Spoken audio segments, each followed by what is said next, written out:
On Home Factory, we're about to blow you away.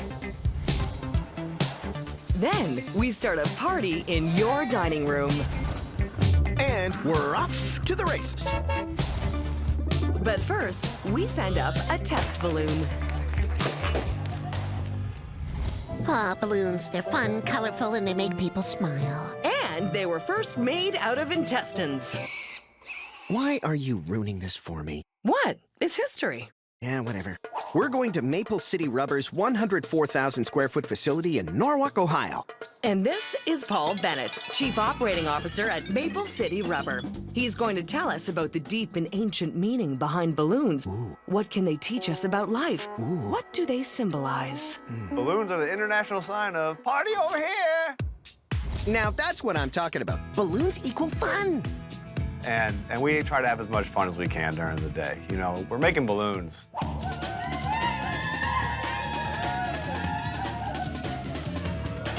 Looks a little too fun. Whee! All right, people, back to work, back to work. Every balloon begins as white liquid latex. Maple City Rubber goes through over 1 million liters of latex in a year. And this is Dan.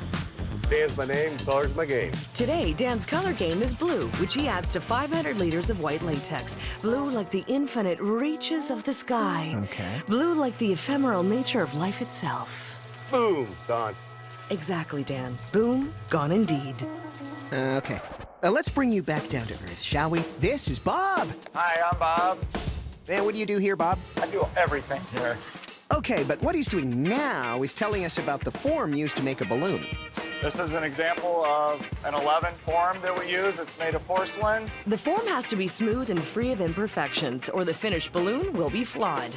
If you're making your balloons on a metal or plastic form, they can really get beat up and have a bunch of blemishes. A porcelain form will break completely if damaged, so can be easily spotted and replaced. And to make sure there's no residue or dirt on the forms, they're first dipped into citric acid to clean them. Then the forms are dipped in the blue latex.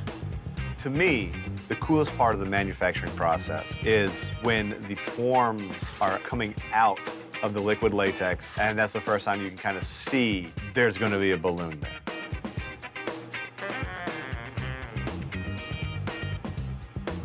The balloons are then cycled through an oven for 5 minutes at 75 degrees Celsius to solidify.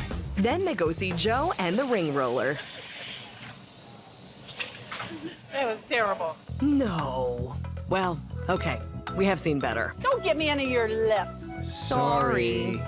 I'm the balloon diva around here. So, what happens here, Joe? And this operation is called the ring roller. The form will pass through 2 brushes and we'll roll the ring. And that's it. Why do you need a ring on it? Well, so you can blow the balloon up. That's how you do it. No ring on the balloon, you really can't blow it up. It would just go flat, and it would make make a lot of noises, but it wouldn't work. After the rings have been rolled, the balloons go through another series of dips. The chemicals in these tanks remove some of the proteins in the latex. Proteins? I don't want to talk proteins. We don't either, Paul. After their dips, the balloons head through another oven at 90 degrees Celsius for 45 minutes.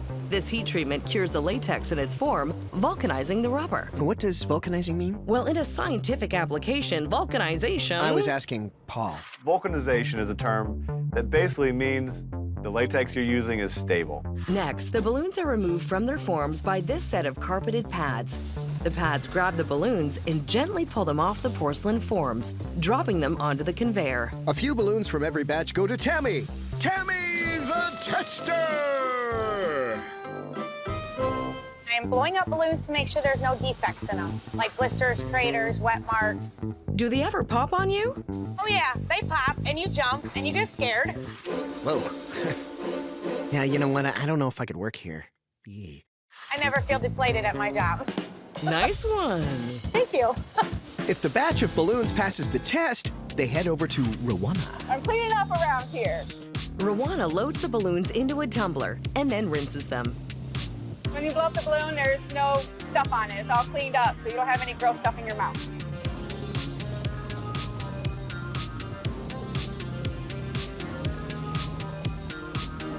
Then she sprays them in silicone to give the balloons a nice glossy finish. The balloons are tumble-dried, and then Rowana pulls them out to send to the packaging department. That's where the balloons see these lovely ladies, who seem to be having a lot of fun on the line. Nah, I think they're just testing them for buoyancy. Right. But when they're not testing the balloons, they're weighing them out and sending them down a conveyor for packaging. The bagged balloons are boxed and sealed. Maple City Rubber manufactures over 150 million balloons every year. Okay, now we know how balloons are made, but we still don't know what they mean. They float, they bounce, balloons are colorful. They just translate into having a good time. You see, as long as they're welcome at birthday parties all over the world, balloons don't have to have a deeper meaning. They just have to be fun. All right, fine. But if one pops, I'm out of here. The very face of lawn care was revolutionized in the 1950s with the invention of the leaf blower. That is unbelievable, huh? It's like being a wind god, controlling the power of the very air itself. Leaves and other lawn debris flee and tear at the awesome power of the leaf blower. Indeed. So to find out how to harness the power of the wind, we're heading to Echo Incorporated's 527,000 square foot facility in Lake Zurich, Illinois to see how they make their handheld leaf blower, baby. This is Joe Fahey, the VP of Product Planning, which explains why he holds a very anti-rake position. Rakes are so 70 years ago. Oh, like way harsh, Joe. Absolutely not. Goodbye rakes, hello leaf blowers. So let's find out what makes a leaf blower blow. In a good way, I mean. The Echo handheld leaf blower begins its life as plastic pellets, which are pumped into the factory via overhead pipes to Ryan. Where it all starts right here. Orange pellets are sucked up into the hopper and added to the white plastic. It's amazing how few pellets you need to make a product orange, red, yellow, black, any color you want. Out of every 100 pellets, 3 are colored. Okay, so Ryan, what else is a leaf blower good for besides blowing leaves? I'll tell you, the best thing I do is in the wintertime when I get a light snow, rather than taking the shovel, I'll take the blower and I'll blow off my driveway, blow off my car. Some of the neighbors think I'm crazy, but even they're doing it now.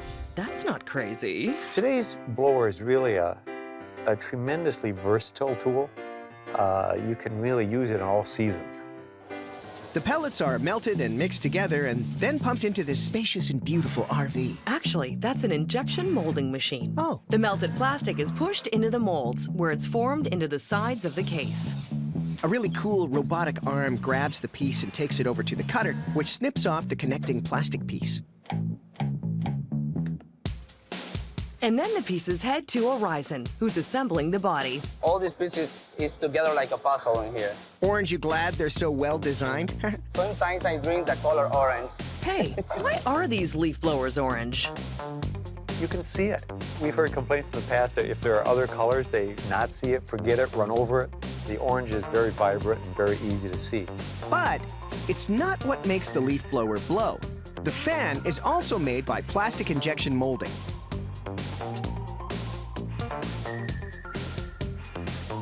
An Echo leaf blower has an airspeed of over 375 kilometers per hour.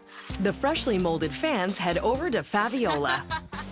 So, what are you up to, Faviola, huh? Sometimes check the parts. It's not burned or contaminated on the parts. Fans that pass Faviola's check are loaded into bins and head over to the assembly line. Hi, guys.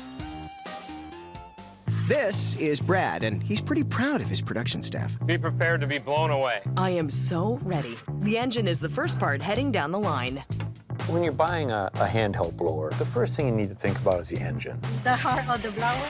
Yep, and Karen is just the person to trust with it. I don't want to break anyone's heart. The ignition is added, and then the muffler, and then it's secured inside the orange plastic case with a gas tank. Every person on the line adds another piece to the blower.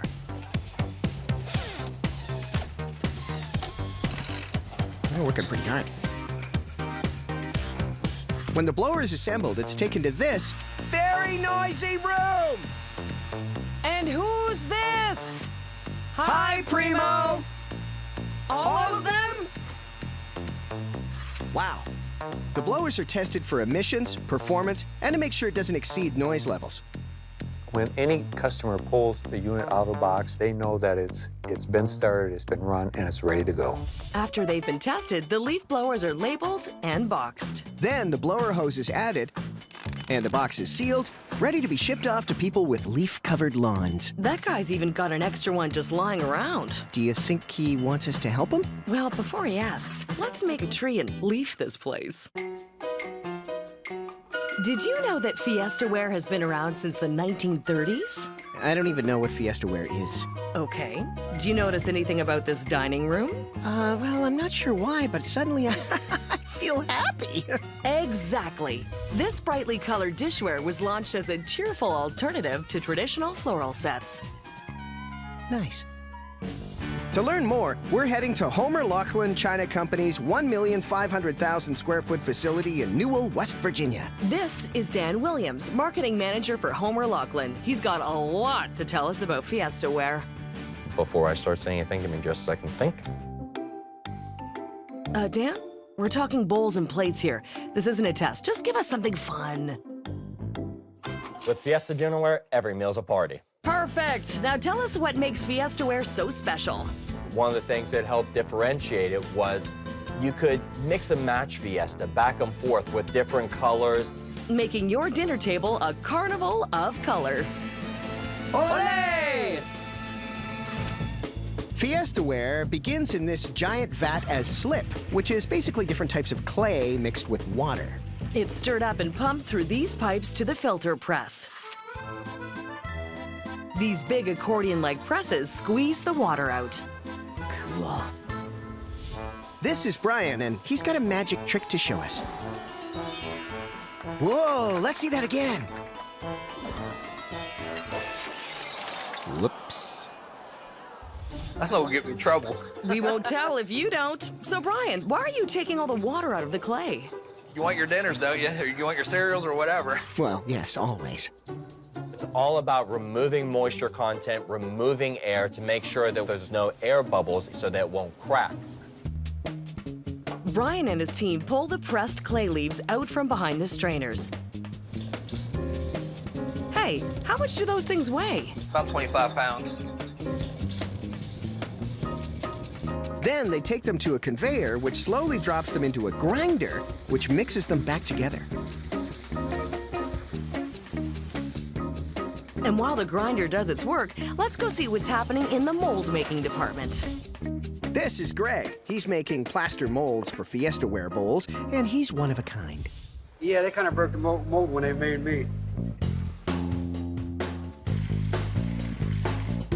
Greg mixes water and plaster and pours it into casts. Then we spin them out, make sure there's no blips in that mold. After the plaster is set, Greg has a perfect mold for a bowl, modeled after the original Fiesta Ware. The molds can be used 6,000 times before being replaced. The molds and the clay then head to Steve. Jiggerman on the automatic flat. Number 5 automatic flat. And what the heck does that mean? I know, that's what I thought when I first started here. What does that mean? What it means is that clay is extruded as a log and sliced, falling into the mold. This machine, called a jigger, spins the clay out in the mold and smooths the insides. Each line, one side, can do 500 dozen a day.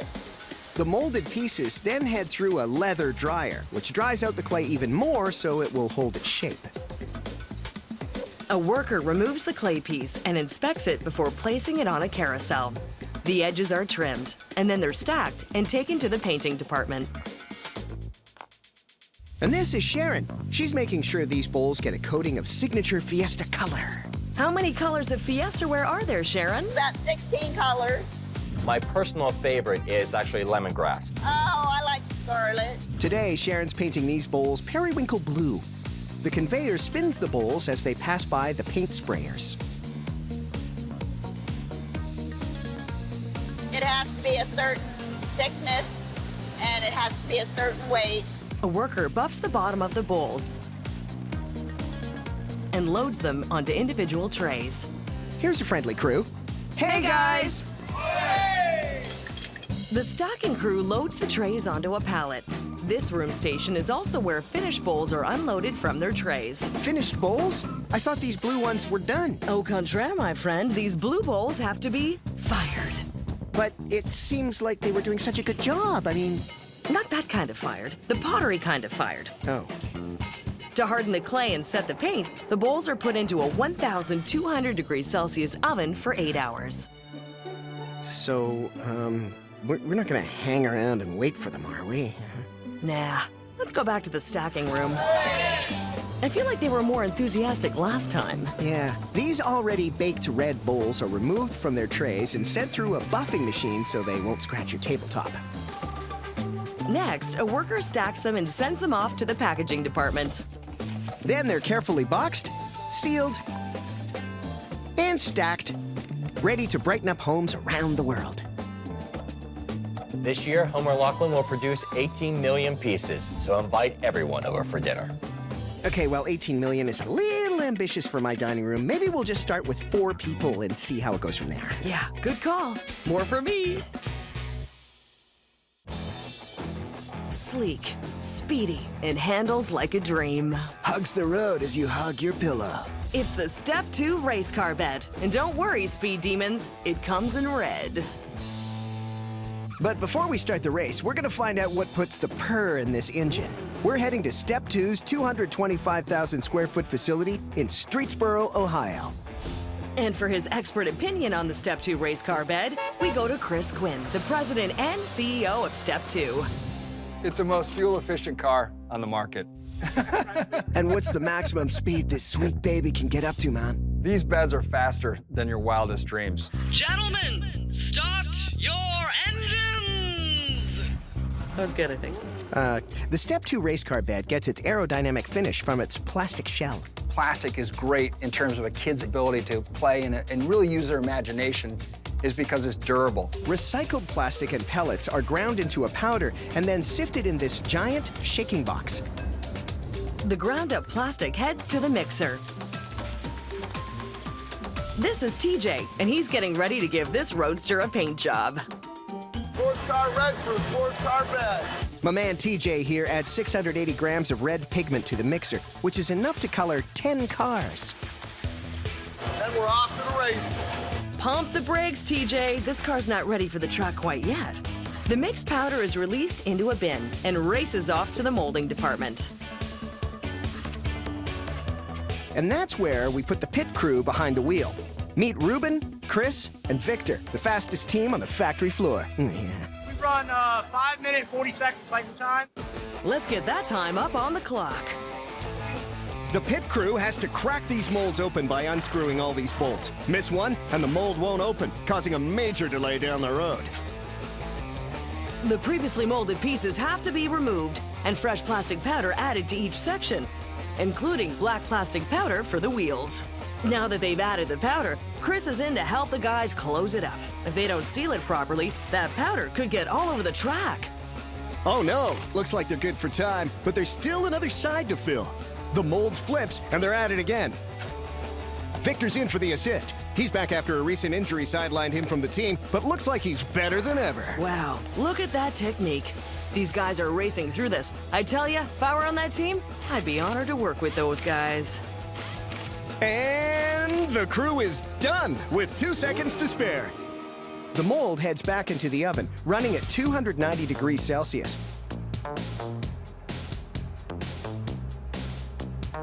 Why is the mold spinning like that? As the mold rotates, the plastic sticks to the mold, so it has to rotate for it to distribute evenly. When the plastic parts are complete, Ruben and his team pull all 8 pieces out of the molds and send them down the line. And that's where they meet Angela. She's responsible for giving the car its smooth finish. Very aerodynamic for the bed. Angela uses a hand tool called a reamer to shave off any excess or rough plastic. Make it smooth so it's not sharp and doesn't cut anybody or anything like that. Then she drills holes where the wheels will be attached. Yeah, because this baby was born to burn some rubber on the open road. And speaking of burning, here's Anthony. I'm gonna turn this bed into a hot rod. Anthony uses his trusty blowtorch to make sure these car parts are shiny and can stand up to the scorching hot speeds these roadsters can get up to when you put the pedal to the metal. It's all about the engine going fast, the adrenaline. But now that the pieces have been trimmed and flamed, it's still got to hit one more station. This is the body shop. We assemble the car. Angela and Anthony put all the pieces together to double check that they all fit. Looks a little plain. Don't you worry. These cars come fully loaded with decals, headlights, and hubcaps, baby. Sweet. Angela and Anthony load all the pieces into a box, and then it's sealed and palletized. You could be 50 years old, and you're going to love sleeping in this bed. Who doesn't want to have their own muscle car? And that's why they're shipped to homes around the world to race through every grown adult's dreams. Right. But I think we need a younger, steadier hand at the wheel. Wow, the kid's a natural. Look at how he's taking these turns. What a daredevil. Oh, he's heading for the finish line. He's pulling ahead of the other cars and... Oh, it's bedtime. I guess even champion race car drivers need their rest. Good night, little race car driver. Good night.